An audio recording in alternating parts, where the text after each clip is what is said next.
सारसबागेचं तळ आपण ज्याला म्हणतो, ते तळ्याची सुरुवात पर्वतीच्या पायथ्यापासून होऊन त्याचा शेवट सध्याचा बाजीराव रोडचा सिलाई किंवा स्वारगेटकडे जाणारा जो रस्ता आहे किंवा ते सगळं नेहरू स्टेडियम वगैरे या सगळ्या तळ्यामध्ये होता. त्या मंदिरामध्ये 3 लेख आहेत, शिलालेख. त्यातले 2 संस्कृत मधले आहेत आणि एक फारसी मधला आहे. त्यांनी पेठांचे कौल दिलेले आहेत. आता कौल म्हणजे काय, म्हणून त्यांनी संस्कृत पाठशाळा या विश्रामबाग वाड्यात चालू केली. जसं आत्ताचं नाव डेक्कन कॉलेज आहे. हा, दगडी नळ होते. खापरं जोडायची असते आणि दगड प्रॉपर दगड. हा, दगड नुसतं घर नाहीये, आतमध्ये खाली फाटे आहेत, जाऊन विहीर वगैरे, तळघरात विहीर खोदली. राष्ट्रकूट काळात 2 ताम्रपट आपल्याला दिसतात, ज्याच्यामध्ये पुण्य विषय किंवा पुनक विषय अशी आपली पुण्याचा उल्लेख दिसतो, जो ठकारांच्या वाड्यामध्ये सापडला. दृष्टांत झाला आणि जिजाबाईंनी ही मूर्ती सापडली. वाड्याचं खोदकाम करताना ते सदाशिव पेठेत झालेलं युद्ध आहे बरं का. आणि नुसतं युद्ध म्हणजे तलवारीचं वगैरे, तोफा वगैरे उडलं. त्यामुळे आज पुण्याची रहस्य म्हणजे काय, तर आत्ताच्या काळातलं जे पुणे आपल्याला दिसतं. नमस्कार मित्रांनो, हॅलो गाईज, कसे आहात? मी प्रसाद महाजन तुमचं स्वागत करतो द स्पेशल कॉर्नर मराठीच्या आपल्या एका नवीन एपिसोडमध्ये. सो आजचा जो आपला टॉपिक आहे तो असणार आहे पुण्याची हिस्ट्री किंवा पुण्याबद्दल आपण खूप साऱ्या प्रमाणात. सो या विषयावर आज आपल्याला प्रमाणासाठी आहेत इतिहास अभ्यासक, इतिहास तज्ज्ञ असलेले शंतनू परांजपे सर. सो आपण सरांबरोबर पुण्याबद्दल खूप साऱ्या प्रमाणावर. So let's enjoy this podcast. Let's go.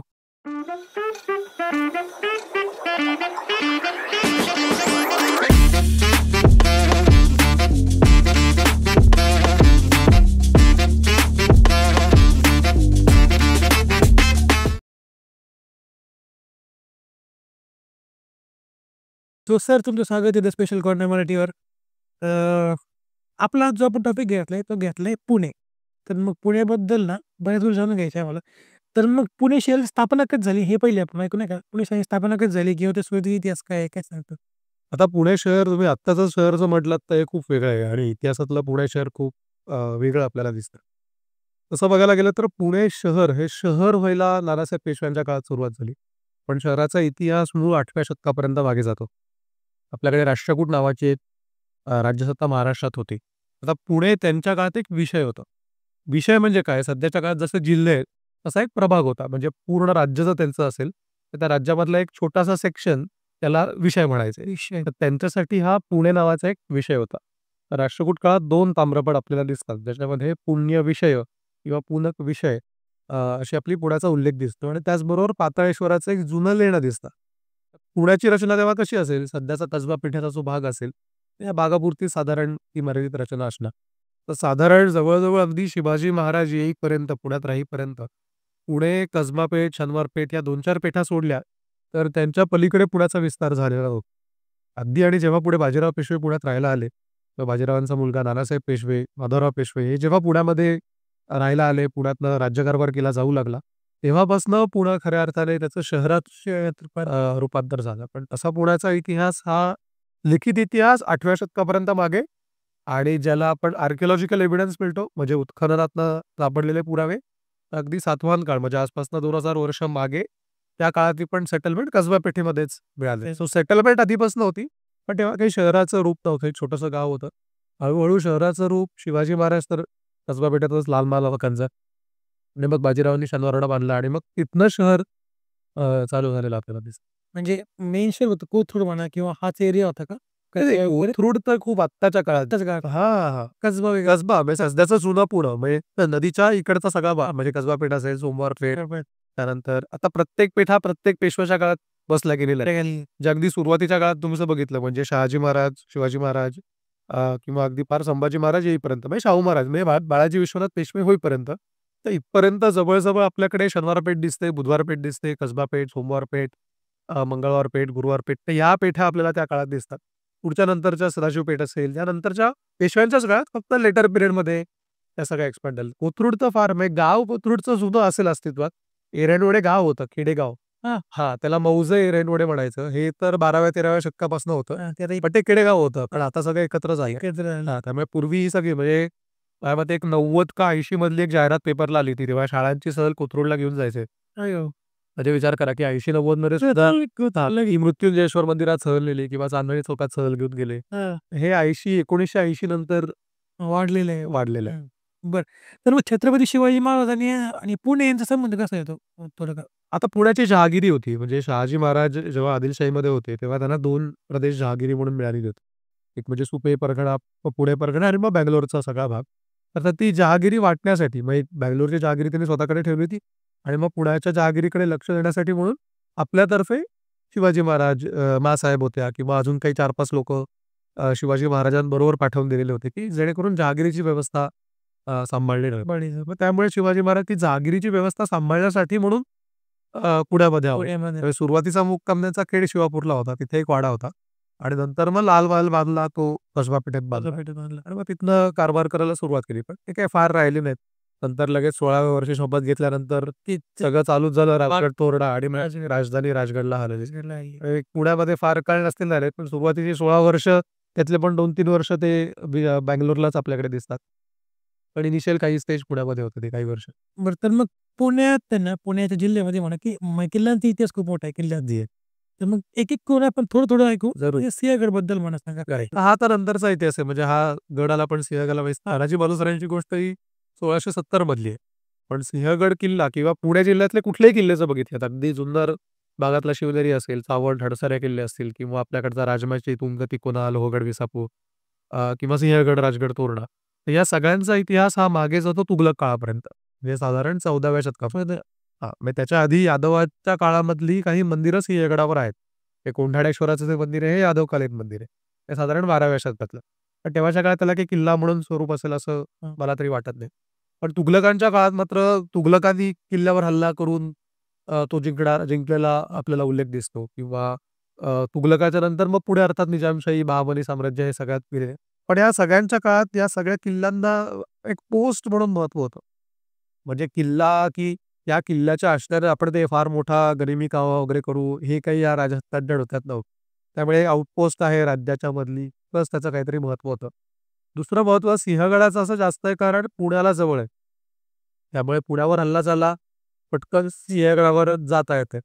त्या दृष्टीने सिंहगड खूप महत्त्वाचा आहे कारण पुण्यासारख्या बाजारपेठेवर त्याचं नियंत्रण राहतं. त्यामुळे शिवाजी महाराजांच्या काळात पण शिवाजी महाराज सिंहगड सोडायला तयार नव्हते. तुम्हाला आठवत असेल, की आदिलशाहीमध्ये शहाजी महाराजांना कैद केलेलं होतं आणि मग आदिलशहाने अट काय टाकली, की वडिलांना सोडतो ते हां. पण बुलढाणा आम्हाला द्या. पाहिजे. मग शिवाजी महाराज काही सोडायला तयार नव्हते, नाही. की आत्ता एवढा कष्टाने घेतलेला आहे, आम्ही कसं सोडणार? मग सोनोपंत डबिरांनी सांगितलं, की किल्ला काय परत घेता येतो, वडील एकच आपल्याला असतात. पण त्यावेळेस सिंहगडाचं महत्त्व शिवाजी महाराजांसाठी खूप आहे आणि म्हणून 1670ला पण जेव्हा आग्र्यावरनं सुटून आले, 4 वर्ष काही केलं नाही. पण जेव्हा ठरवलं, की आता मुघलांचे सगळे किल्ले परत आपले किल्ले जे दिलेत ते सगळे जिंकून घ्यायचे. तर पहिली सुरुवात सिंहगडापासून म्हणजे शिवाजी महाराजांसाठी सिंहगड हा खूप महत्त्वाचा होता. म्हणजे ज्याचं महत्त्व आधीच्या राजांना ओळखता आलं नाही, ते नाही ते शिवाजी महाराज. शिवाजी महाराजांनी ओळखलं बरोबर. आणि मग लोहगडचं काय किस्सा आहे? ते लोहगड पण आहे तुघलकांच्याच काळामध्ये. विसापूर तेव्हा अस्तित्वात नव्हता. लोहगड किल्ला होता. होता. हां, विसापूर तेव्हा अस्तित्वात असल्याचे कुठे उल्लेख मिळत नाहीत. विसापूर किल्ला बाळाजी विश्वनाथांनी बांधला असा एक उल्लेख आपल्याला मिळतो. पण विसापुरावर आपल्याला काही जुनी लेण्यांसारखी रचना दिसते. त्यामुळे कदाचित बागधीव किल्ला नसेल, पण एक चौकी म्हणा किंवा एक पहाऱ्याचं ठिकाण म्हणा, छोटंसं चौकीचा. हां, कारण तुम्ही जर बघितलं तर आपल्याकडे आज्ञापत्र जे लिहिलंय रामचंद्रपंत दाम्पत्याने, त्याच्यात ते काय म्हणतात, किल्ल्याच्या शेजारी दुसरा डोंगर असला, तर एकतर त्याच्या भोवती पण शैल्यपगड टाळायचा आणि त्याला तटबंदी करायची किंवा तोफा टाकून तो किल्ला आणि तो डोंगर असेल तो पूर्ण त्याची वाट अवघड करून टाकावी. त्यामुळे शेजारी-शेजारी 2 डोंगर असून चालत नाही. त्यामुळे हे शिवाजी महाराजांच्या काळात हे तत्व आलं. त्यामुळे शिवाजी महाराजांच्या काळात थोडं नंतर हा विसापूर आला. पण लोहगड त्याच्या आधीपासून आहे. तुघलकांच्या काळापासून लोहगड, तिकोना, तुंग हे सगळे किल्ले असतील. सगळे किल्ले असते ते. बरं तर मग लाल किल्ला सुद्धा आपल्याला ऐतिहासिक माहितीच आहे, की ते लाल महाल सॉरी.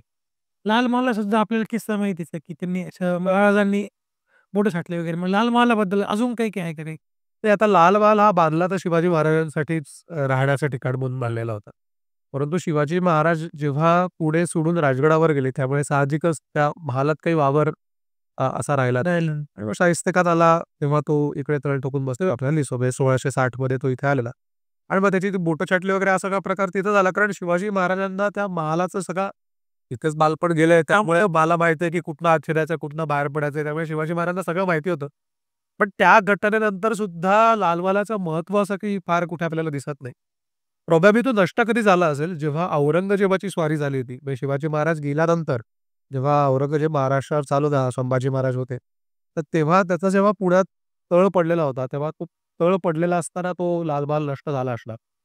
तो नष्ट कोणी केला, कसा केला याचे उल्लेख नाहीये. परंतु जेव्हा बाजीराव पुण्यामध्ये राहायला आलेले होते, तेव्हा शनिवारवाडा बांधला आणि शनिवारवाड्याच्या शेजारीच लाल महालाचे अवशेष होते असा उल्लेख बाजीरावांच्या काळात दिसतो. आणि मग त्याने असं सांगितलं, की मग आता हा पडलेलाच पूर्ण महाल आहे, तर ही जागा साफ-सफाई करून आपण इकडे काही ना काही गोष्टी करू. मग पेशव्यांपैकी एकाची मुंज त्या लाल महालाच्या एरियात केलेली आपल्याला दिसते. त्यामुळे बाळाजी विश्वनाथ काय, बाजीराव काय पुण्यात आल्यानंतर तोपर्यंत लाल महाल पूर्ण पडलेला होता किंवा त्याचे अवशेष काहीतरी शिल्लक राहिले असतील.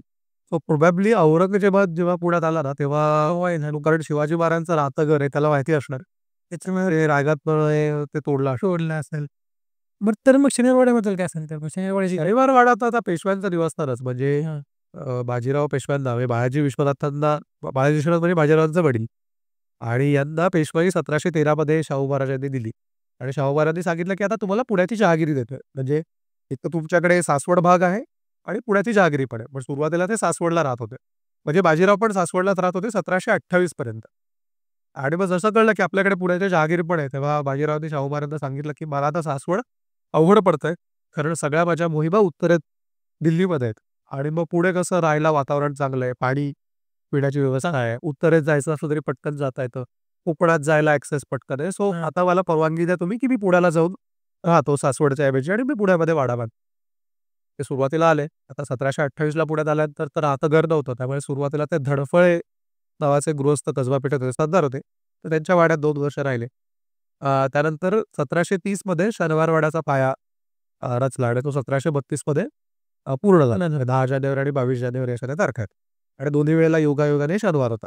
तर ह्याला कागदपत्रात नावाचा थोरला वाडा येतं. पण ह्या दोन्ही घटना शनिवारी झाल्या आणि तो शनिवार पेठेत आहे. त्यामुळे कदाचित नाव त्याचं शनिवारवाडा हां, त्यामुळे सुरुवातीला जेव्हा वाडा बांधला, आता आज जी आपल्याला पूर्ण वास्तू दिसते ही नानासाहेबांच्या काळातली आहे. म्हणजे तटबंदी असेल किंवा दिल्ली दरवाजा, बाकी सगळे दरवाजे, हां, हां. हे सगळे नानासाहेबांनी शाहू महाराज गेल्यानंतर बांधलेले. नंतरची गोष्ट. कारण शाहू महाराजांचा विरोध होता, की तटबंदी वाड्याभोवती तटबंदी नाही बांधायची. कारण त्यांचं म्हणणं असं होतं, की समजा शत्रू चालू करून आला आणि तुमचा वाडाच ताब्यात घेतला. तटबंदीच्या आश्रयाने तो लढू शकतो आणि तुम्हाला परत जिंकून नाही घेता येणार. त्यामुळे तुम्ही वाड्याभोवती तटबंदी बांधू नका. असं त्यांचं म्हणणं होतं. त्यामुळे बांधायला सुरुवात केली होती, ती अर्धवट सोडली सोडलं. आणि शाहू महाराज गेल्यानंतर मग नानासाहेबांनी ती तटबंदी पूर्ण बांधून काढली. त्यामुळे सुरुवातीला बाजीराव आणि चिमाजी आप्पा यांनी जो वाडा बांधलेला होता, हा फक्त मधला जो 2 चौकोनी वाडा आपल्याला दिसतो, 2 चौक आहेत आणि काय राहायच्या खोल्या आणि सदर दिवाणखाना वगैरे एवढाच वाडा होता. पुढे नानासाहेब पेशव्यांनी त्याच्यात आणखीन भर घातली. जसं पेशव्यांच्या कुटुंबातल्या व्यक्ती वाढत गेल्या, की मग आता सुरुवातीला बाजीरावचे माझे दोघंच होते. मग बाजीरावांचे मुलगे कोण? मग नानासाहेब आले, राघोबा आला किंवा सदाशिवराव भाऊ आपल्याला दिसला, शमशेर बहादर बसारेचा मुलगा आपल्याला दिसतो.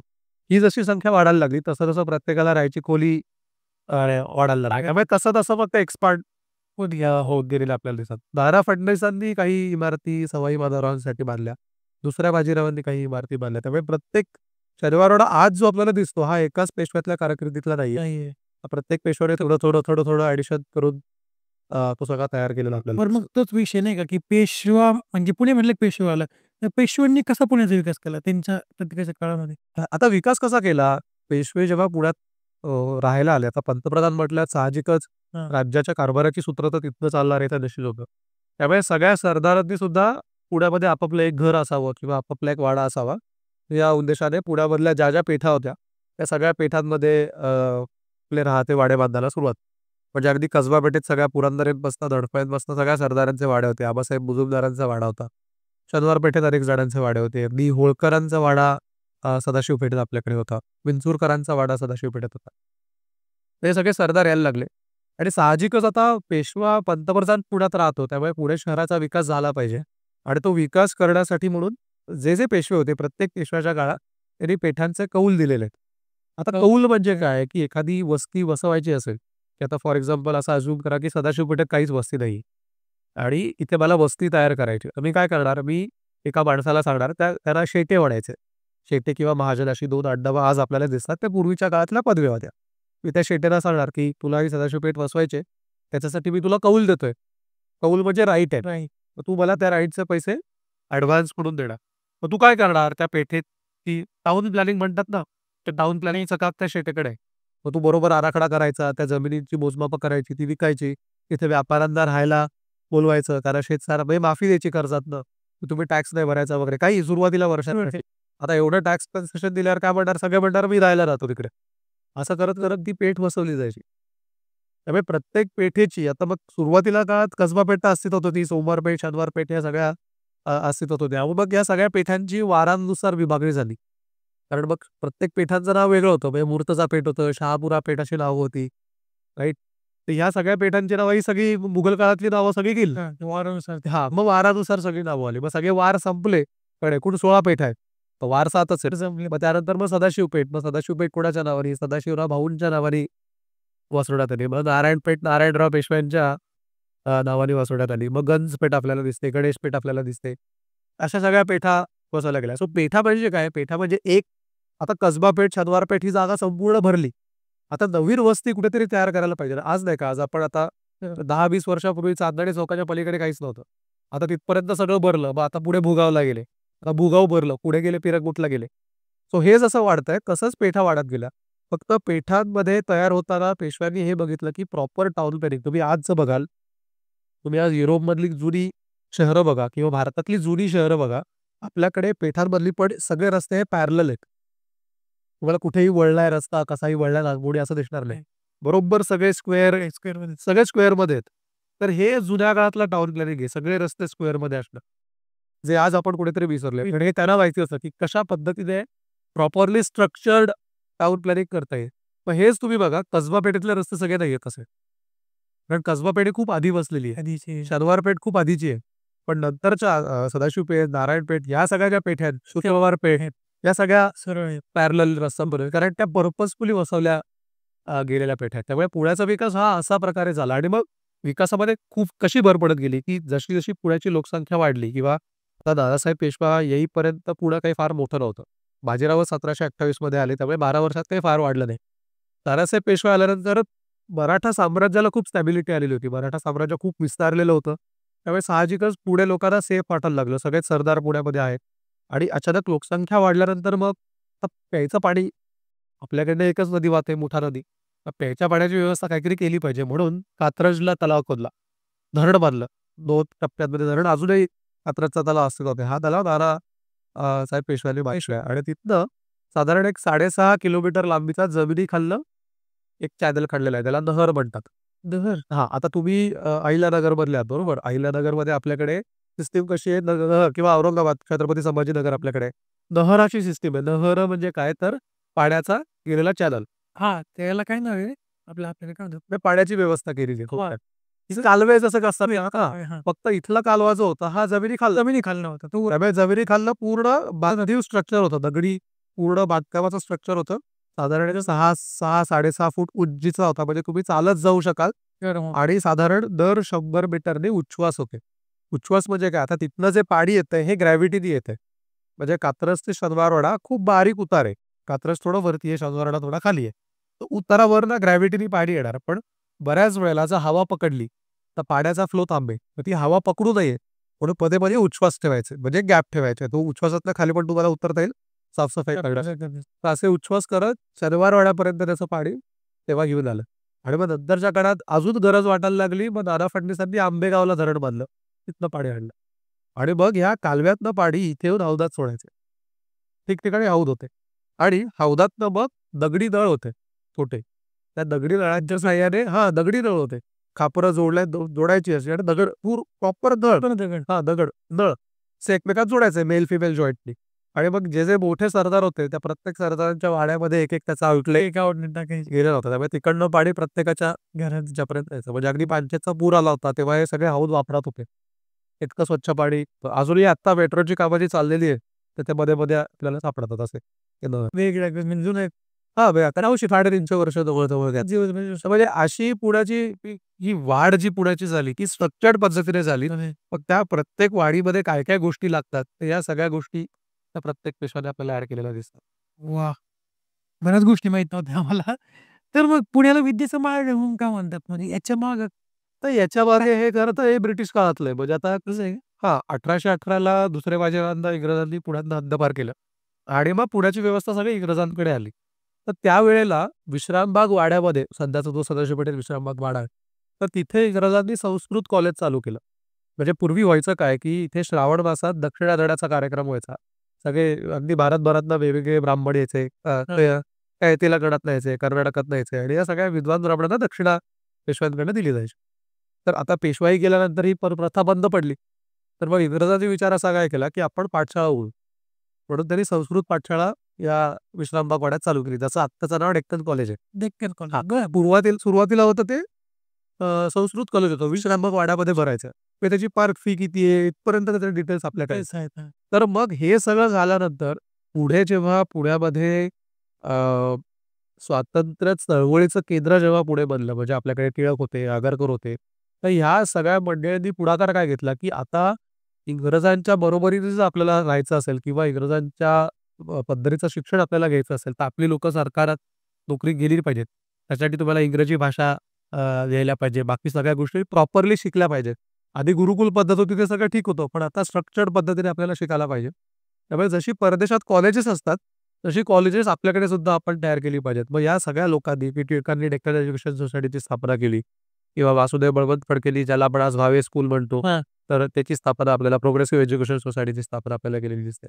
तर ह्या काळात म्हणजे साधारण हे 1880-90च्या दशकात खूप वेगवेगळ्या संस्था पुण्यामध्ये तयार झाल्या. एस-पी कॉलेज शिक्षण प्रसारक मंडळींचं आपल्याला दिसतं. डेक्कन एज्युकेशन सोसायटी आपल्याला दिसते. तर इतकी कॉलेजेस तेव्हा तयार झाली आणि या कॉलेजेसमध्ये अभ्यास करणारी मुलं असतील किंवा इथे शिकवणारे शिक्षक असतील किंवा इथून पास आउट झालेली जी मुलं, जी मोठ्या पदवीवर कुठेतरी गेलेली असतील, तर या सगळ्या लोकांनी या कॉलेजेसची नावं खूप वाढवली. बनवली. आणि त्यामुळे अनेक मुलांचा ओघ पुण्याकडे वाढलाय. यायला लागला आणि मग इतकी कॉलेजेस पुण्यात झाली.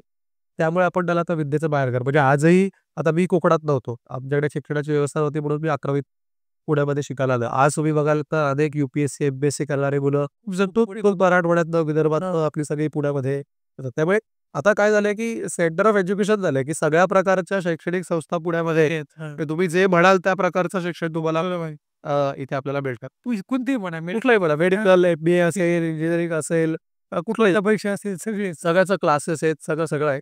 पण याची सुरुवात डेक्कन एज्युकेशन सोसायटी टिळकांच्या काळापासून यामध्ये झाली. त्यामुळे आजही किती आता किती वर्ष झाली 140-150 वर्ष जवळ-जवळ या पुण्याच्या सगळ्या शिक्षण व्यवस्थेला आपल्याला झालेली आहे.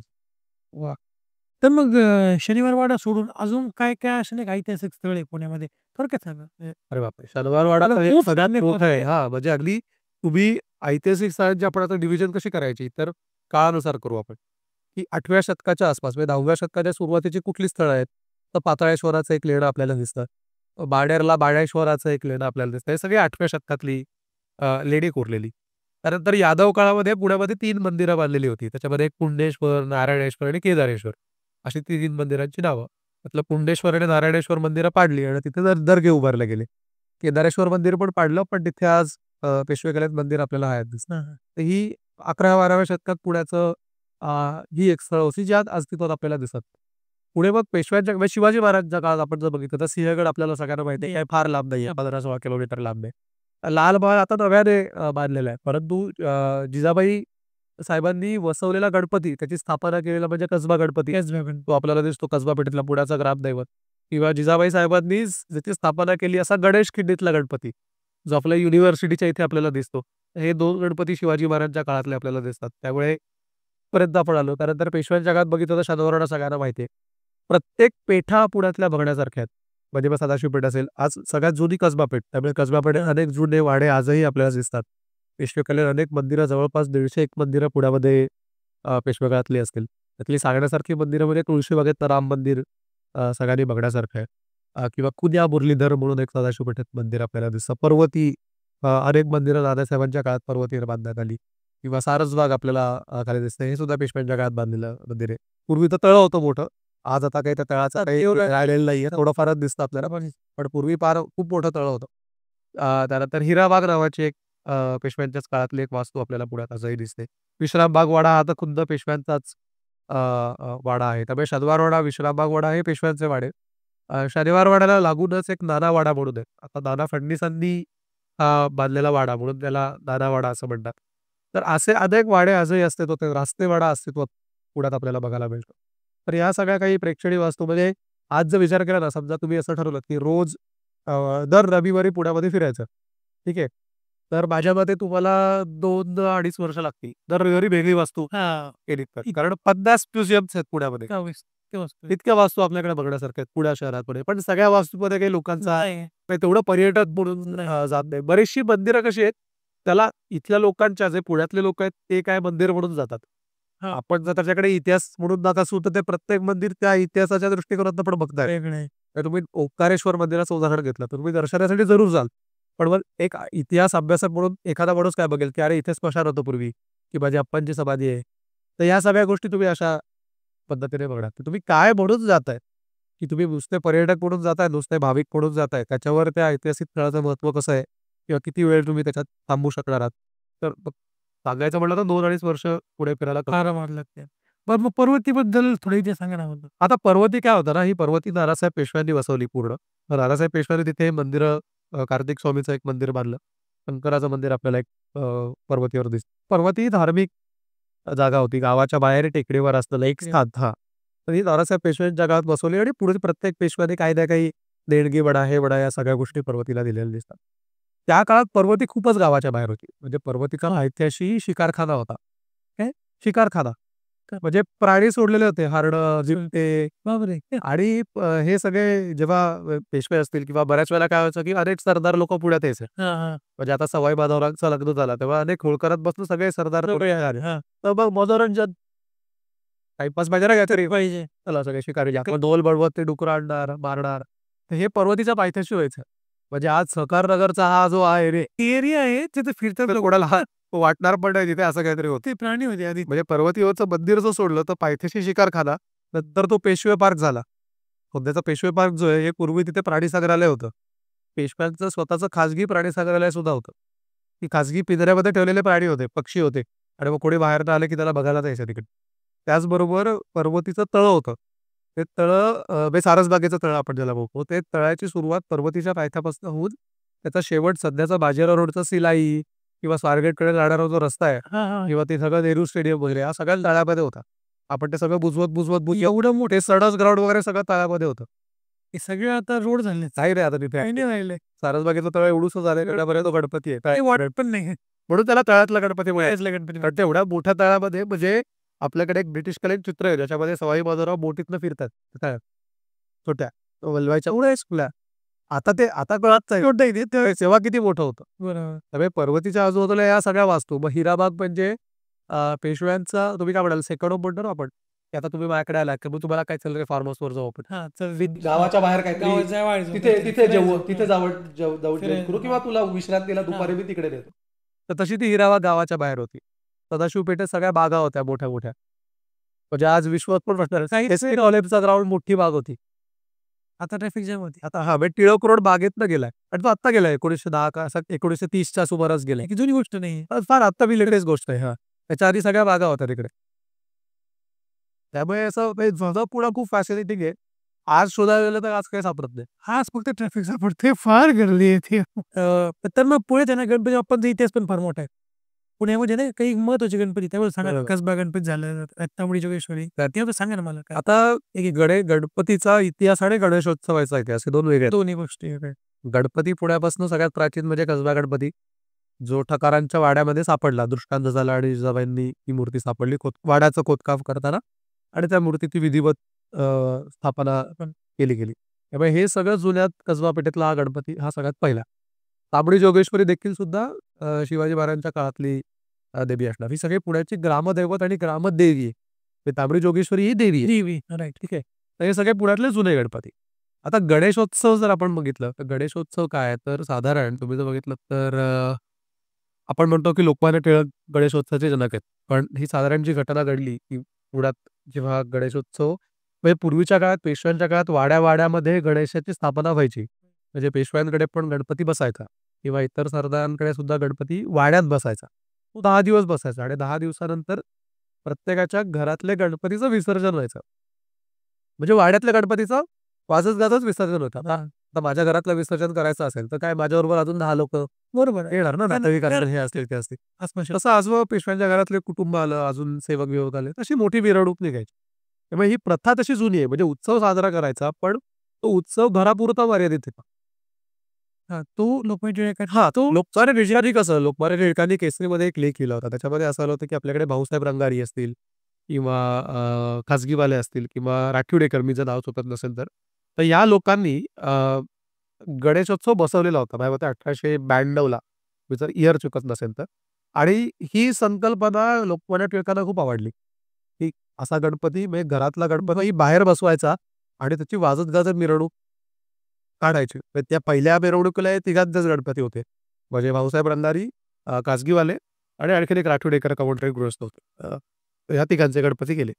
टिळकांनी केसरीमध्ये अग्रलेख लिहिला, की ह्या सगळ्या मंडळींनी जो खटपट सुरू केली आहे, ही ही कल्पना खूप चांगली आहे आणि ह्या कल्पनेचा आपल्याला देशकार्यासाठी उपयोग करता येईल. हा लेख जेव्हा केसरीमध्ये छापून झाला, तेव्हा पहिल्या वर्षीची 3 मंडळं होती, ती पुढच्या वर्षी मंडळांची संख्या काही पटीने वाढली आणि मग प्रत्येक ठिकाणी गणपतीची स्थापना झाली आणि मग नंतर मग वाद सुरू झाला, की मिरवणुकीत मानाचा पहिला कोणता?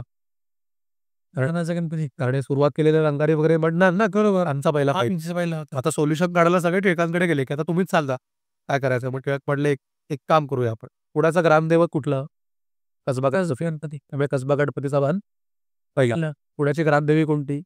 सावळी जोगेश्वरी. दुसरी. त्याचा मान दुसरा. दुसरा. सो हे असे मान ठरवलेत. त्यामुळे मग गणेशोत्सव झाला सुरू, पण त्याचा वापर टिळकाने कसा केला, की धर्मकार्यासाठी एकत्र यायला बंधनं नव्हती इंग्रजांच्या काळात.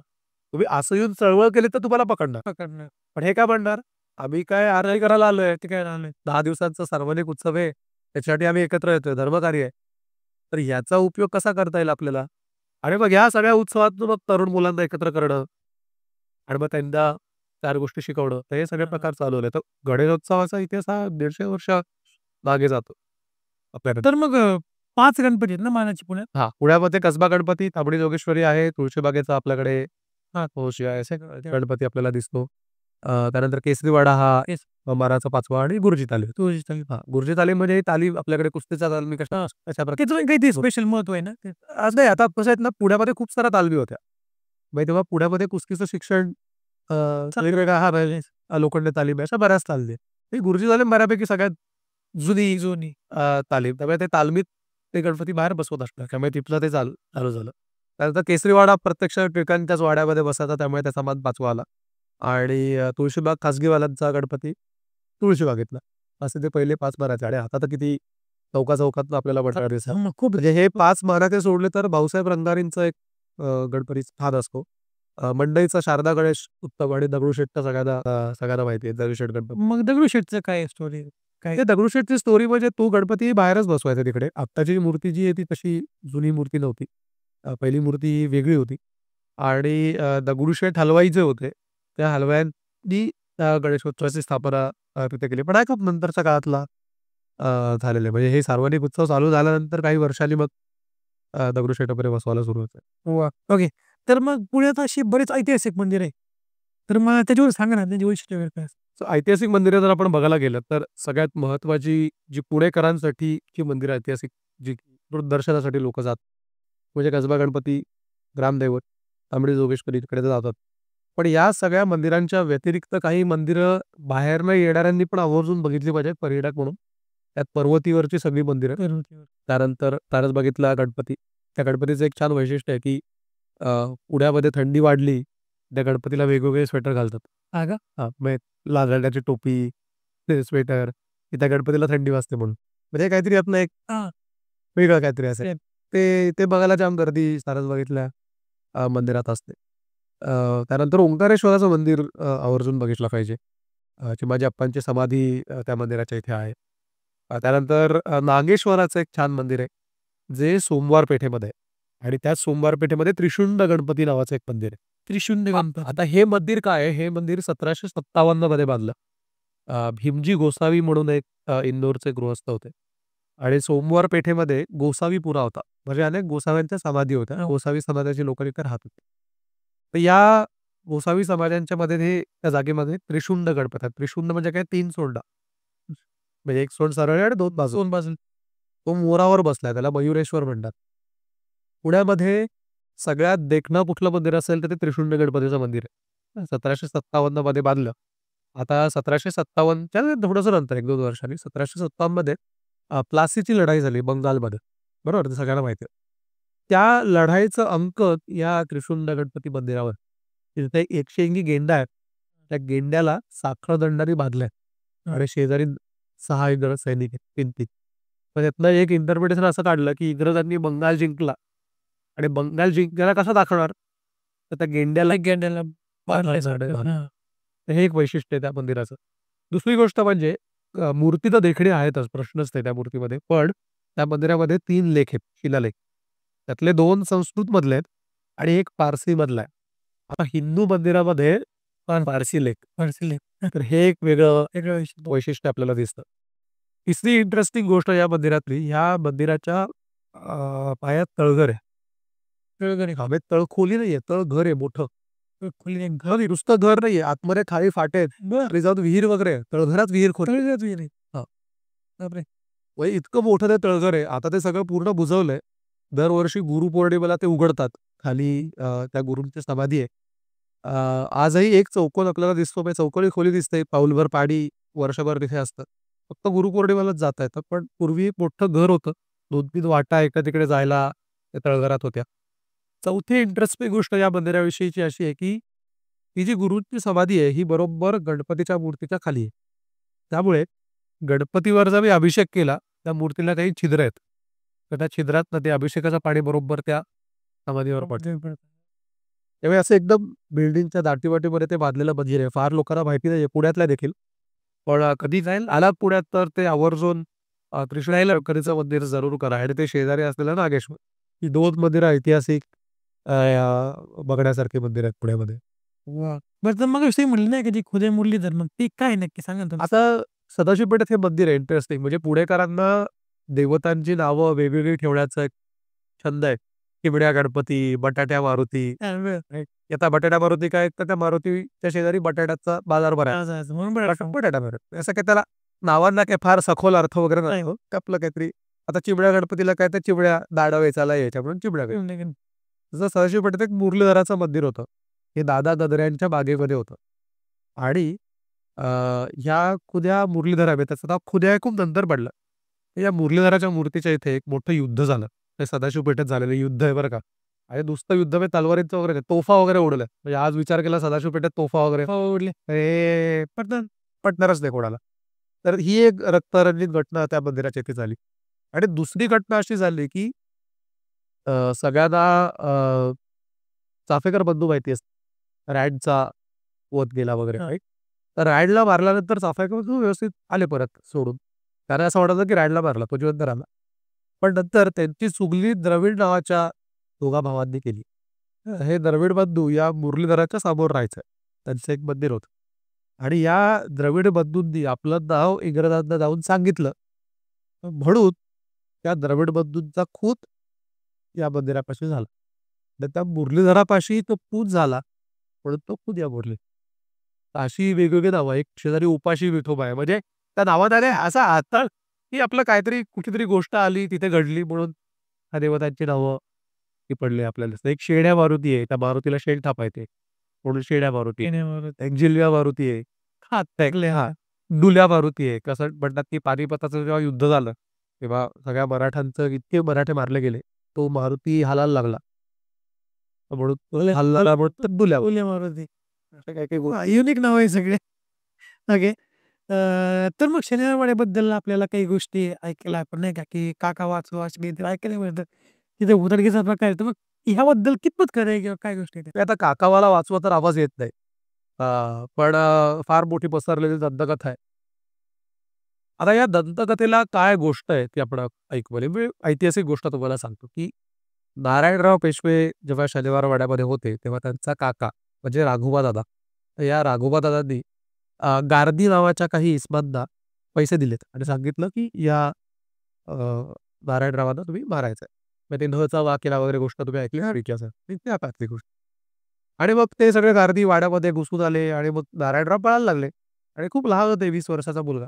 आणि धावत जाऊन काकांना जाऊन बिलगला. राघोबा दादा एकटा मला वाचवा तुम्ही त्यांच्यापासून.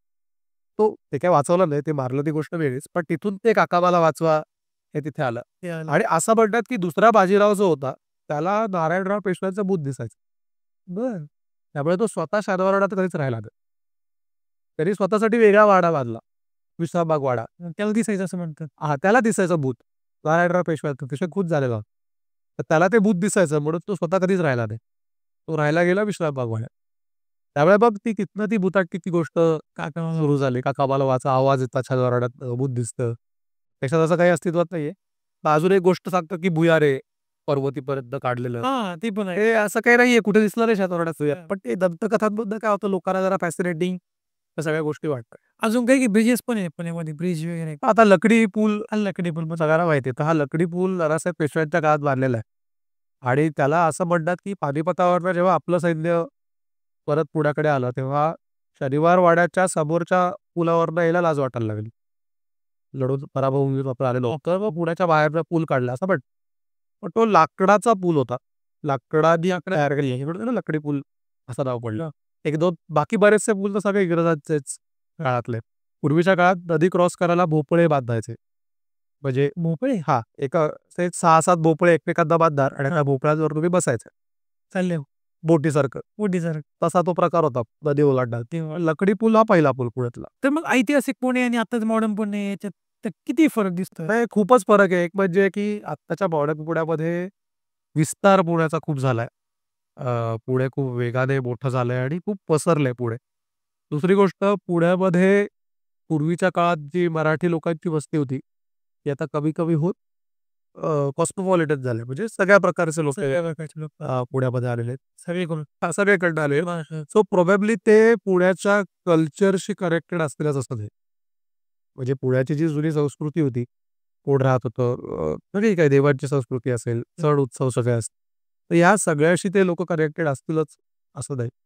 त्यामुळे सध्याचं मॉडर्न पुणे हे प्रामुख्याने आय-टी क्षेत्रामुळे सगळ्यात जास्त वाढलंय. आणि ते सगळं ऐतिहासिक जुनं पुणे होतं ते सगळ्या पेठांपुरतं सगळं मर्यादित राहिलेलं आहे. राहिलेलं. त्यामुळे आज वाढलेलं पुणं, आज अनेकांना विश्वास देखील बसणार नाही, की अशा सगळ्या गोष्टी पुण्यामध्ये होत्या. पुण्यामध्ये होते. पुण्यामध्ये कसबा पेठेत किल्ला होता. शनिवार वाड्याचा सगळं पेठेत किल्ला होता. हा मोठा किल्ला होता. हां, एक मुसलमान सरदार होता, एक बडे आरब. त्याने भरलेला होता 15व्या शतकात. आज त्याची फक्त भिंत एक छोटीशी. अशा अनेक गोष्टी अस्तित्वातच नाहीयेत आज. त्यामुळे आज आत्ताचं किंवा आता जुने वाडे, म्हणजे आजपासून 30-40 वर्षांपूर्वी जे वाडे अस्तित्वात होते, ते देखील आता पाडून रिडेव्हलपमेंट सगळ्यांची चालू झाली. त्यामुळे जुन्या पुण्यातले वाडे देखील आज अस्तित्वात कुठे आपल्याला दिसत नाही. त्यामुळे आणखीन 30-40 वर्षांनी काही फार राहील असं पण कमी होईल. अजून प्रमाण कमी होईल. त्यामुळे आज मॉडर्न पुणे हे मिक्स कल्चर असलेलं आहे. मुंबईसारखी नाईट लाईफ पुण्यामध्ये आयटी कल्चर आय-टी कल्चरमुळे यायला लागलेली आहे. पण खूप वेगाने वाढणार आहे. पाणी आहे, हवा चांगली आहे. अ, प्रदूषण त्या मानाने कमी आपल्याला दिसतं आणि कनेक्टिव्हिटी खूप चांगली आपल्याला बघायला मिळते. तर मगाशी एक प्रश्न होता जो माझ्या मनात आला पण राहिला, की पेशव्यांच्या काळामध्ये म्हणतात दिवाळी दसरा खूप म्हणजे वेगळा साजरा केला हां, जायचा. आतिषबाजी खूप करायचे. दिवाळी फटाक्यांची आतिषबाजी होती दिवाळीमध्ये. म्हणजे दिवाळीचा सण साजरा करायचे. त्याच्यात आपण जी फुलं हे लावतो ना, काय फुलं, फ्लॉवर काय म्हणतात त्याला? पाऊस लावतो आपण, पावसाची झाडं लावतो. तशा प्रकारची झाडं होती. त्यामुळे फटाके होते. त्या काळात हां, ते प्रॉपर फटाके होते. म्हणजे आपण जे रॉकेट लावतो, तशा प्रकारचे फटाके होते. आणि हे सगळे दिवाळीची आतिषबाजी जमायला सगळे त्या वाड्याच्या इथे समोरच्या फटाकडात जमायचे. आणि तिथनं ती आतिषबाजी केली जायची. पण दारू उडवणं, शोभेची दारू उडवणं हा एक मोठा कार्यक्रम होता आणि मौजेचा कार्यक्रम होता. तर आज काय सगळे उडणारी दारू बघायला जायचे. कारण हे सगळंच नवीन होतं ना. म्हणजे इतकंच काय पुण्यामध्ये पहिल्यांदा जेव्हा ट्रेन चालू झाली, तेव्हा ते ट्रेन बघायला लोकं गेली. त्यामुळे सगळ्या नवीन गोष्टींचं खूप अप्रूप होतं. त्यामुळे दारू, उडणारी दारू हे माहितीच नव्हतं. हे ते बाहेरनं आलं. म्हणजे आपल्याकडे उडवायचे दारू असं नाही. पण ठराविक गोष्टी नसतात. आज आपण फटाके काय काही झालं तरी फटाके काही झालं तरी इतकं ते सहज झालंय. पण त्यावेळेला हे केवळ काही सणांपुरतंच मर्यादित होतं. त्यामुळे ती शोभेची दारू की वर गेल्यावर ती फुटते फुटते. आणि वेगवेगळे रंग दिसतात. ते माहीतच नव्हतं. हां, त्यामुळे ह्या इंटरेस्टिंग गोष्टी त्या लोकांना वाटत होत्या. हां. त्यामुळे ते सगळे बघायला गर्दी करायचे. त्यामुळे दिवाळी साजरी, रंगपंचमी जोरात साजरी व्हायची. हे सण कसे की रंगपंचमीमध्ये प्रॉपर पिचकारी उडवून मारायचं इथपासनं की पेशव्यासुद्धा रंगपंचमीत सहभागी झालेत. बाकी लोकांमध्ये जाऊन रंग खेळतात वगैरे इतक्या मोठ्या प्रमाणात रंगपंचमी व्हायची आणि होळी. होळी. त्याला आपण कोकणात शिमगा म्हणतो. कारण हे कोकणातले होते. हो ना ते. त्यामुळे साहजिकच कोकणातले सगळे सण ते घेऊन आले. त्यामुळे शिमगा मोठ्या प्रमाणात साजरा व्हायचा. रंगपंचमी मोठ्या प्रमाणात साजरी केली पाहिजे. बरं. तर मग पुण्यात असे कोणते रस्ते आणि जे अजून अनसोल्ड आहेत? एक ते सांगता येईल? तसे कुठले ऐतिहासिक पुण्याबद्दलचे तरी नाहीये. पुण्यामधल्या एक गोष्ट म्हणजे त्याला मी रहस्य नाही म्हणणार, पण एक एक इंटरेस्टिंग गोष्ट अभ्यासकांसाठी होऊ शकते, की पुण्यामध्ये जे सगळे जुने वाडे होते, त्याची आत्ताची ठिकाणं कोणती आहेत? हे ट्रेस करणं खूप इंटरेस्टिंग टॉपिक होईल. पॉइंट. आज बऱ्याच लोकांना माहितीच नाहीयेत ना, हां, सगळ्या बिल्डिंग राहिल्यात. बिल्डिंग राहिल्या. पण एखाद्या तो कुठे होता नक्की? कोण कुठे राहायचं? होळकर वाडा आज जेव्हा आपण पेठेत म्हणतो, तो कुठे कुठे होता हे किती लोकांना माहिती आहे? इथे एक बिल्डिंग झाली असेल, पण त्या बिल्डिंगमध्ये राहणाऱ्या माणसाला तरी माहिती आहे का? तो इथे किती जागेवर वाड्यात राहायचा. किंवा अशी तर रहस्य म्हणजे की बाजीराव रस्ता हा अंबिल ओढा होता. तो ओढा व्हायचा मोठा. त्या ओढ्याला पूर वगैरे यायचा. आता तो दादासाहेब पेशव्यांच्या काळातच बंद झाला. तो आता वळवत दांडेकर पुलाच्या इथं तो ओढा अजूनही अस्तित्वात आहे. परंतु मोठा ओढा होता. तिथं त्याला पूर येऊन 400 ब्राह्मण वाहून वगैरे गेले श्रावणात. मग एवढा पूर वगैरे आला. तर तो बाजीराव रस्त्याने चाललाय आज. त्यामुळे आज पुण्याची रहस्य म्हणजे काय? तर आत्ताच्या काळातलं जे पुणे आपल्याला दिसतं, तर ते पुणं आणि जुनं पुणं यांच्यातलं कोरिलेशन करणं, हेच रहस्य सॉल्व्ह करणं आहे. की पेठा कशा होत्या? पूर्वी इथे काय होतं? पूर्वी तिथे काय होतं? आणि मग त्याचे फलक तिथे लावणं. की आता पूर्वी तुम्ही ही जी बिल्डिंग बघताय, इथे असा वाडा होता. वाडा होता. हां, राईट. इथे होतं, इथे रस्ता नव्हता, इथे दळ होता. हां. इथनं खापराचं पाणी दिलं जायचं. तर या सगळ्या इंटरेस्टिंग गोष्टी आहेत त्यामध्ये. पण हे रहस्य वगैरे तर माहीत नाही. पण आत्ताच्या आपल्यासारख्या तरुण पिढीला अभ्यास आहे. जराशी एक अभ्यासाचा विषय आहे, की सगळ्या जुन्या गोष्टी ट्रेस आउट करणं. इंटरेस्टिंग होईल. ओके. तर मग जर पेशव्यांचा काळ परत आला, तर काय चेंजेस होऊ शकतील आत्ताच्या पुण्यामध्ये? काय वाटतं? सुटसुटीत होईल शहर. हं. गर्दी हं. कमी होईल. कारण पेशव्यांच्या काळात सुद्धा ज्या पेठा वसलेल्या होत्या, त्या पेठांमध्ये आज जे आपल्याला पेठांमध्ये रस्ते दिसतात ना, अगदी तेवढेच रस्ते तेव्हाच्या काळात होते. काही गर्दी नसताना. म्हणजे आजच्या काळात रस्ते रस्ते लोकसंख्या वाढली, गाड्या वाढल्या, पण रस्ते वाढलेच नाही. ते वाढलेच नाही. तेवढेच आहेत. म्हणजे पुण्याची डेव्हलपमेंट नाही झाली. फ्लॅट डेव्हलपमेंट नाही झाली. त्यामुळे ते तसंही वाढत गेलंय. पण आज काय गरज आहे? तर आज फ्लॅट डेव्हलपमेंटची गरज आहे. म्हणजे आत्ताच्या काळात येऊन तसं काही म्हणजे इतिहासातले शिवाजी महाराज असते तर वगैरे निबंधाचा काही अर्थ नाही. नाही ना. पण त्यांच्याकडनं आपण शिकू काय शकतो? की पुण्याची डेव्हलपमेंट नानासाहेब पेशवेने जेव्हा करायचं ठरवलं, तेव्हा ती डेव्हलपमेंट करताना बाबा शहर कशाप्रकारे बसवलंय? की पॅरलल पाहिलं रस्ते पाहिजे. करणं, मोठे-मोठे बागा तयार करणं. आज अशा किती बागा पुण्यामध्ये आहेत, की इथे सहज जाऊन शांतपणे बसू शकतो.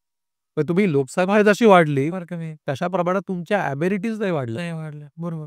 हे तेव्हाच्या काळात लोकांनी केलं होतं, की लोकसंख्या वाढल्यावर अमेनिटीज पण वाढायच्या. हे शिकायला पाहिजे आता आपण. हां, की रस्ते तयार करताना असे करायचं, की सुटसुटीत वाटलं पाहिजे.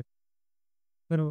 तर ह्या सगळ्या गोष्टी शिकण्यासारख्या आहेत. बाकी इतिहासातला काळ खूप वेगळा होता. त्या काळामध्ये इंडस्ट्रियल रिव्होल्यूशन झालेलं नव्हतं. आता सगळे त्यामुळे त्या काळातले व्यापार वेगळे होते. आजच्या काळातले सगळे व्यापार वेगळे. त्यामुळे त्या काळातली परिणामं तुम्ही आजच्या काळात नाही. लावता नाहीये. पण मला ते हे कुठेतरी, की टाउन डेव्हलपमेंट हा जो प्रकार आहे, तो पाहायला पाहिजे. तो आत्ताच्या काळात आपण इम्प्लिमेंट नक्की करू शकतो. ओके. सो पुणेकरांचा स्वभाव आणि त्यांची जी जीवनशैली ना, त्याचा म्हणजे त्याच्यावर इतिहासाचा कसा परिणाम आहे? तर रोखठोकपणा म्हणतो पुण्यामध्ये जे आता हे कुठनं आलं तुम्हाला सांगतो, की अ, बाजीराव पेशवे किंवा सगळे पेशव्यांचे सगळे घराणं किंवा त्यांच्या आजूबाजूचे असलेले सरदार, तर हे सगळे कोकणस्थ ब्राह्मण. ते पूर्वीच्या काळात कोकणस्थ ब्राह्मण देशावर नव्हते. हे सगळे कोकणामध्ये राहत होते. शिवाजी महाराजांच्या बरोबर जे ब्राह्मण होते, ते सगळे देशस्थ ब्राह्मण होते. म्हणजे देशावर राहणारे होते. जेव्हा हे सगळे पुण्यामध्ये आले आणि पुण्यामध्ये त्यांना जेव्हा पदव्या सगळ्या मिळाल्या, मग कोणी पेशवे झालं, कोणी सरदार झालं, कोणी हे झालं. तसं मग त्यांनी आपापल्या आजूबाजूच्या नातेवाईकांना, "चल तू पण चल, तुला नोकरी देतो, तू पण चल." असे सगळेजण पुण्यात यायला लागले. आता कोकणस्थ ब्राह्मण या जमातीचं एक वैशिष्ट्य असं आहे, की हे स्पष्टवक्ते असतात. मग हे थेट तोंडावर बोलतात. भले समोरच्याला ते पटेल, नाही पटेल किंवा खोचत बोललं, हा जो प्रकार असतो, हा समोर असतो. तर ह्या सगळ्या गोष्टी कोकणात जास्त दिसतात. कोकणामध्ये आजही जर तुम्ही गेलात ना, तर माणसं रोखठोक बोलतील. रोखठोक बोलतात. म्हणजे तुमच्या बाजूला नाही बोलणार मागे नाही बोलत. किंवा समोर असेल ते ऐकवेल. स्वभावाने सगळे चांगले असतात. पण आपल्याला सवय नसते असं ऐकायची. हां, आपल्याला असं वाटतं ते जरुरी आहेत. हां, रूढ आहे. पण बोलणं रोखठोक असते. समोर त्यामुळे हे कुठेतरी ते तिथले आलेले ट्रेड्स आहेत. ते पुढे अडॉप्ट झाले आणि नंतर आता त्याची आपण आपण स्वभावापेक्षा आपण त्याची खिल्ली जास्त उडवतो. हां. की काटेकोरपणा, काटेकोर. नाही म्हणजे 9ला उघडणार म्हणजे 9लाच उघडणार किंवा काय 1 ते 4 आराम सुट्टी वगैरे. घ्यायची. या जो हे हे सगळे प्रकार आहेत, सगळ्या मजेच्या गोष्टी आहेत. असं काही 1 ते 4 आता काही बंद राहत नाही. नाही, नाही. सगळं उघडं असतं नाही. व्यवस्थित. पण हे कुठेतरी 20 वर्षापूर्वी होत असेल, की आमची शाखा कुठेच नाही. हा जो प्रकार आहे, हे सगळे करणं. तर हे जे सगळे ही स्वभाव वैशिष्ट्य जी आलेली आहेत ना, ही सगळी कोकणातनं आलेली आहे. पण आता ती सगळ्या पुढाऱ्यात मी म्हटलं ना, आपण ही सगळ्या पुढाऱ्याने अडॉप्ट नाही केली. की आता तुम्ही एखाद्या शहराचं की आता आता कोल्हापूर म्हणतो आपण. ते आता कोल्हापूर सांगितलं की काय लगेच लय भारी वगैरे असे शब्द हां, येतं. तर ती शहराची कुठे ना कुठे बोलण्याचा लहेजा असेल, हे एक कल्चर तयार होऊन जातं. तर तसं पुण्यात जे नवीन आलेले आहेत आय-टी कल्चरमुळे, तर ह्या सगळ्यांनी पुण्याचं हे कल्चर तसं अडॉप्ट केलं असेल असं वाटत नाही. पण ही जी स्वभाव वैशिष्ट्य वगैरे आहेत ना, ही तिथनं आलेली आहे. आपल्याला त्यातली थोडीफार शिल्लक राहिलेली आहे. थोडीफार आपल्याला दिसत नाही किंवा स्वभावातला काटकसरीपणा, की कोकणामध्ये खायला काहीच मिळायचं नाही. फक्त भात पिकायचा आणि नारळ या 2च गोष्टी होत्या. तर पेशव्यांच्या काळात पण हे तेवढंच दिसतं. म्हणजे आपण म्हणतो, की अरे फार जेवणावळी वगैरे व्हायच्या, मोठी-मोठी ताटं वगैरे. हे सगळं नंतरच्या काळात. सवाई माधवराव आणि दुसरा बाजीराव यांच्या काळातलंच फक्त होतं. अदरवाईज बाकी कुठेच असा प्रकार नव्हता. त्यामुळे या सगळ्या की बेतारेच करायचं. एवढंच मिळणार, तेवढंच मिळणार. ही कंजूसी नाहीये. ही सवय पिढ्यानपिढ्या लागू झालेली सवय आहे. ही काही मिळतच नव्हतं तिकडे. एजेंटिक्समध्ये आल्या आहेत नंतर. ते जेनेटिक्समध्ये आलेलं आहे, की आपल्याकडे आपल्याला उत्पन्न किती आहे? एवढंच उत्पन्न आहे. त्यामुळे आपण खर्च तेवढाच करू शकतो. त्यामुळे जी मेंटॅलिटी जेनेटिक्समधनं पास झालेली आहे, हां, ती काही लगेच नाही बदलू शकत. त्यांनी बदलायला पण अनेक जनरेशन्स बरोबर. बदलायला लागतात. त्यामुळे गेल्या 15 पिढ्यातली आलेली जेनेटिक्स ती तशीच राहिली. कारण पुण्यामध्ये जास्त वास्तव्य जे होतं ते कोकणस्थ ब्राह्मणाचं कारण पगडा जास्त होता कारण सगळे सरदार त्यांचेच होते. पेशवे प्रत्यक्ष रक्तेच होते आणि पेशव्यांची जी संस्कृती होती तीच बाकीच्यांना फॉलो करायला लागायची. साहजिकच आहे. बरोबर. साताऱ्यामध्ये छत्रपती राहायचे त्यामुळे छत्रपती जसे वागणार तसेच बाकी लोकं वागण्याचा प्रयत्न करणार. असं प्रत्यक्षात जो मोठा असतो त्याचं सगळे तसं वागणं आहे. म्हणजे साहजिकच पेशव्यांच्या घरात जे सण उत्सव व्हायचे ते सगळे सण उत्सव बाकीच्याने पण साजरे करायला सुरुवात केली. त्यामुळे ती कोकणातली संस्कृती थोडी वरती आली. ती फक्त पुण्यातच दिसते. त्यामुळे पुणे सोडून बाकी शहरात आहे सगळे एवढं तुम्हाला ती दिसणार नाही संस्कृती. ती फक्त पुण्यामध्येच ते पण हार्डकोर पुण्यात नाही फक्त पेठ हां. ते एरियामध्ये आता बाकीचे वाढले बाकीचा एरिया वाढला तिथे तर काही तिथं काय संपत कल्चरचा येते. त्यामुळे पेठ एरियातच ती संस्कृती सगळी दिसते. म्हणजे आता ते पुणेरी पाट्या पण काय की सरळ बोलायला कळत नाही. हां, हां. म्हणून मग थोडं हो, आता वाटलं जावं लागतं तसं. आठवण आता पाट्याचं एक्झाम्पल ते एखादं. आता काय सायकल लावली तर हवा काढण्यात येईल. हां, हां. हां, पार्किंगचे ₹100 पार्किंगचे ₹100 पडतील. ते लावत नाही कोणी. ओके. ओके सर, तर आपण शेवट करू आपला. तर मला सांगा की तुम्ही सीए करून या क्षेत्रामध्ये आलात, तर मग ते कसं केलं कसं? नाही सीए तर कसं प्रोफेशन आहे मेन प्रॅक्टिस करतो. बट इतिहासाची आवड खूप लहानपणापासून होती. आणि आम्ही ट्रेक करायला सुरुवात केली होती पुण्यात आल्यानंतर कॉलेजमध्ये असताना. तर सगळीकडे फिरायचो आणि मग 5-6 ट्रेक झाले, किल्ल्यांवर बघितलं आणि मग घरी आल्यावर मग असं ते सगळं वाईट वाटायला लागलं, की अरे आपण नुसतंच जाऊन आलो. बघितलं काहीच नाही आपण. आपण काय लोहगड केला, विसापूर केला, तुंगतिकोना जवळचे सगळे किल्ले बघितले किंवा अगदी हरिश्चंद्रगड. म्हणजे बघितल्यानंतर अरे तिथे जाऊन ते लेणी-वेणी बघितली हरिश्चंद्रगडावरची आणि असं की काही कळतच नाही काय आहे ते. नुसतंच बघून यायला मग काय आपण बाकीच्या लोकांसारखेच हे हजारो लोकं फिरतात तसे. आपण हा इतिहास वाचला पाहिजे काय वाटलं करायचं. शिवाजी महाराजांचा इतिहास तर पाठ असतो आपल्याला शाळेमध्ये शिकवतो आपण, पुस्तकं वाचतो. पण तरी शिवाजी महाराजांच्या इतिहासामध्ये सुद्धा फार थोडे प्रसंग लक्षात राहतात. आता एखाद्याला पटकन विचारलं, की विषयी शिवाजी महाराजांचे कुठले प्रसंग घडले? तर फक्त काय तर तानाजी मालुसरांचा प्रसंग एवढंच आपण सांगतो. पण सुरुवातीच्या काळात हा किल्ला द्यायला लागला वगैरे हे सगळे प्रसंग पटकन आठवत नाही. की आता नुसतं फिरायचं नाही, तर फिरताना अभ्यासपूर्ण फिरायचं. मग आता आम्ही जे फिरतो, ते फिरण्याच्या आधी आम्ही तिथल्या नोट्स काढतो. की आता समजा एखादा किल्ला बघायला जातोय. किल्ल्यात काय-काय बघायला आपल्याला, किल्ल्याचा इतिहास काय? तिथे गेल्यावर काय बघायचं आपल्याला? आणि ती गोष्ट जाऊन शोधायची. ही डोळस भटकंती ज्याला आपण म्हणतो, ही तिथनं चालू झाली. बळ्या किल्ल्याकडनं मग हळू मंदिरांकडे वळायला सुरुवात. आणि झालं असं, की मेन प्रोफेशन आता ते झालं. की जेव्हा आम्ही आम्ही अशा प्रकारे फिरायला लागलो होतो. आम्ही ब्लॉग्स लिहायला लागलो. की आम्ही जाऊन बघून आलो. पण तिथे असा-असा इतिहास आहे, हे तुम्ही बघायला पाहिजे वगैरे असं लिहायला लागलो. आणि मग आम्हाला लोकांचे मेसेज यायला लागले, की "अरे आम्ही पण गेलो होतो तिकडे, पण आम्हाला नव्हतं माहीत. माहीत नाही. हां. आता तुम्ही एक काम करत, तुम्ही आम्हाला पण घेऊन जा. तुम्ही जेव्हा फिरायला जाल." मग त्याला हे टेस्ट मग आम्ही काय केलं, की चला आपण टूर्स काढूया. सुरुवातीच्या 1-2 वर्ष आम्ही असंच द्यायचो, "चल रे, चला एक छोटासा ग्रुप करू घेऊन जाऊ." मग नंतर-नंतर म्हणायला लागले, की "नाही, नाही आम्हाला फक्त पुणे नाही, आम्हाला महाराष्ट्राबाहेरचं पण बघायचं मग हम्पी बदामी असेल, खजुराहो, कोणार्क, इंदोर असेल, हिमाचल असेल, गुजरात असेल. अशा सगळ्या ठिकाणी आम्ही टूर्स घेऊन जातो. आता मुख्य किल्ल्यात हा भाग मागे पडला आता. आमचा मेजर एरिया जो अभ्यासाचा आहे, हा मंदिरांचा आहे. सगळ्या प्राचीन मंदिरांचा. आपण कधीतरी परत त्याच्यावर एक पॉडकास्ट हो, नक्कीच. नक्की करू. तर ही सगळी प्राचीन मंदिरं बांधली कशी? त्याचं स्थापत्य काय? कुठल्या शैलीतली आहेत? तर हे सगळं जाऊन तिथे आम्ही लोकांना सांगतो. तर हे टेम्परेचर आहे आणि मग ज्यांना यायला जमत नाही, त्यांच्यासाठी आम्ही ऑनलाईन क्लास घेतो. म्हणजे जी मंदिर आम्ही तिथं जाऊन समजावतो, त्याची आपण ऑनलाईन कोर्स केलाय.